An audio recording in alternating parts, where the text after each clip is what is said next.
this old lady is staying alone in this house, so we are giving the grocery for her, and she don't know who is Jesus Christ, and we want to share the love of God for this old lady.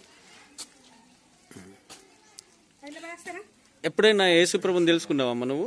యేసుప్రభు గురించి విన్నావా? అది ఫస్ట్లా ఉండే కానీ ఒక 5-6 నెలలు వాళ్ళు అదిసుగా ఇస్తే తిన్నాం. కానీ ఇక మేము ఆడికి పోలే బాబు, ఆనుడేటికి ఆడు చేస్తుండ్రి. అయితే యేసుప్రభుని ఎందుకు తెలుసుకోవాలనుకుంటే, మనం ఈ లోకంలో ఉన్నాం, చనిపోయినాక పరలోక రాజ్యానికి వెళ్ళాలనే మన ఆశ కదా. యేసును నమ్ముకుంటే మనం పరలోక రాజ్యానికి వెళ్తాం. అర్థమైందమ్మా? యేసయ్యని నమ్ముకోవాలి. యేసయ్య ప్రేమ స్వరూపి, ఆయన మన కొరకు చనిపోయాడు, ఆయనలో ఏ పాపం లేదు, ఏ దోషం లేదు. ఆ ప్రేమను బట్టి మేము మీ దగ్గరికి వచ్చాం. అదే మరి అమ్మా, ఈ లోకము శాశ్వతం కాదు, ఈ లోకము మనకు శాశ్వతం కాదు. ఒకరోజు ఈ లోకాన్ని వదిలి మనం వెళ్ళిపోవాలి. ఎక్కడికి వెళ్ళాలి? పరలోక రాజ్యానికి వెళ్ళాలి కదా.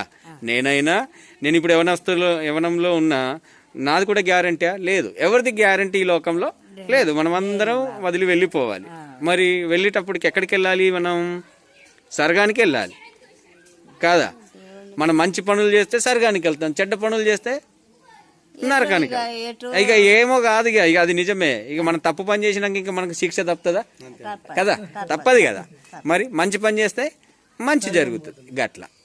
అందుకే యేసయ్య మంచి వ్యక్తి, ఆయన ప్రేమ వ్యక్తి. ఆ ప్రేమను బట్టి మేము మీ దగ్గరికి వచ్చాం. ఆయన మమ్మల్ని ప్రేమించాడు, మేము మిమ్మల్ని ప్రేమిస్తూ ఉన్నాం.